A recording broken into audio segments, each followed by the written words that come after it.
Nachádzame sa v Košiciach na jednom z budúcich stavebných pozemkov. Zatiaľ je tu, ako vidíte, iba tráva, ale možno o rok či dva tu vyrastie obytný dom.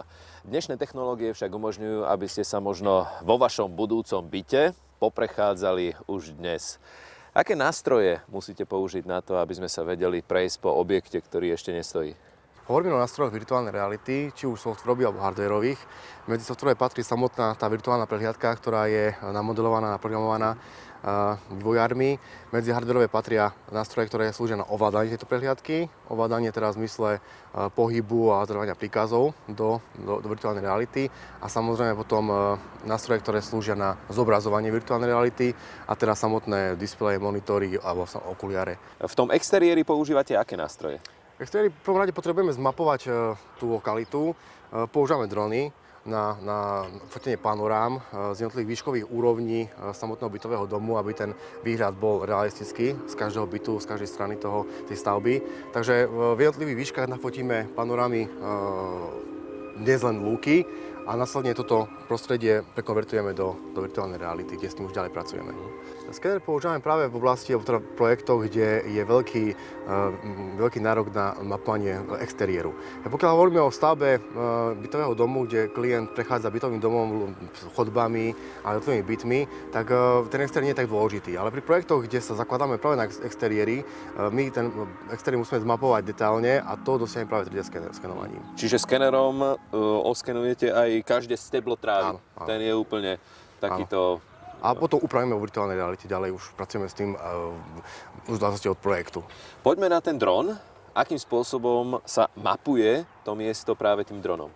My samozrejme musíme poznať detailne polohu tej stavby v lokalite a následne potom skenujeme, teraz fotíme výškové úrovne jednotlivých bytov v tom bytovom dome. To znamená, keď máme 10-poschodový bytový dom, z projektu vieme, v akých výškových úrovniach sa nachádzajú jednotlivé byty a v každej výške si nafotíme tú panorámu, alebo teda tú snímku dronom, ktorú potom použijeme ďalej vo virtuálnej prehliadke.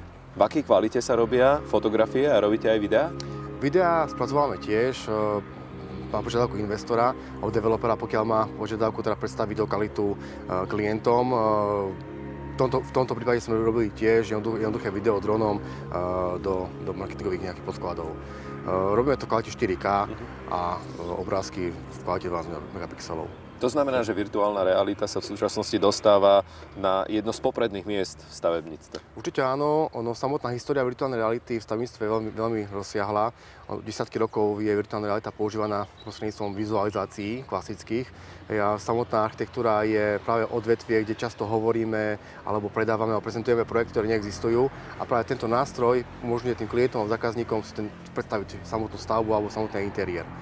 Čiže tým vývojom virtuálnej reality v aj iných odvetviach sa dostávame v situácie, kedy virtuálna realita v stavebníctve umožňuje klientom veľmi realisticky prežiť ten zážitok z toho, že sa pohybujem okolo stavby alebo samotnej stavbe. Ale všetky tie informácie spracovávate asi inde ako tu v exteriéri? Áno, tento proces beží na stavebnej fakulte Technickej univerzity v Košiciach. Tak sa tam poďme pozrieť. Približne na tomto mieste sme stáli. A teraz sme na stavebnej fakulte a moja prvá otázka sa týka vlastne celkovej vizualizácie. Čo všetko, aké technológie potrebujeme na to, aby sme sa mohli poprechádzať virtuálne po tom dome? Tak technológie môžeme rozdeliť na dve časti, hlavné časti softwarové a hardwarové. Na samotné ovládanie virtuálnej prehliadky potrebujeme ovládač ako napríklad joystick, alebo tradične samozrejme klávesnica a myš. My pracujeme s technológiami teraz primárne takými, aby teraz sme vedeli ovládať virtuálnu realitu len gestami, snímaním rúk, snímaním tela.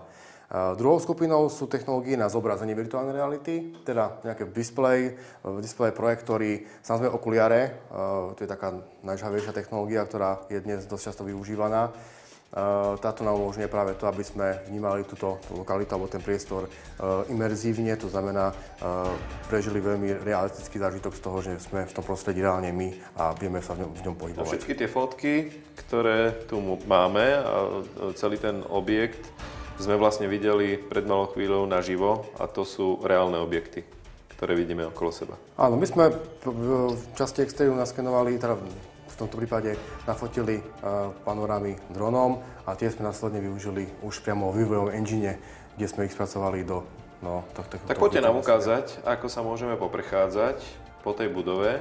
Áno, presunieme sa do bytu na druhom podlaží, ktorý my vieme teraz samozrejme buď displej, cez displejom alebo cez projektor vnímať, respektíve možno použiť samozrejme aj okuliare na prezentovanie virtuálnej reality. Každý takýto byt je už zariadený, ako je v tomto prípade? Áno, v tomto objekte je 55 bytov. Každý byt je zariadený tak, aby teda ten klient vnímal tento interiér už aj s nábytkom, jeho objem, jeho presvetlenie, jeho výhľad, samozrejme veľkosť okien, bezcenných konštrukcií. Táto aplikácia neobsahuje teda možnosti importu nábytkov, ale pracujeme aj s aplikáciami, ktoré priamo vedia importovať nábytok, manipulovať s ním, umiestniť ho a vytvoriť vizualizáciu statickú. Takto sa teraz prechádzame po jednotlivých miestnostiach. Keď si dáte okuliare, tak to bude asi rýchlejšie.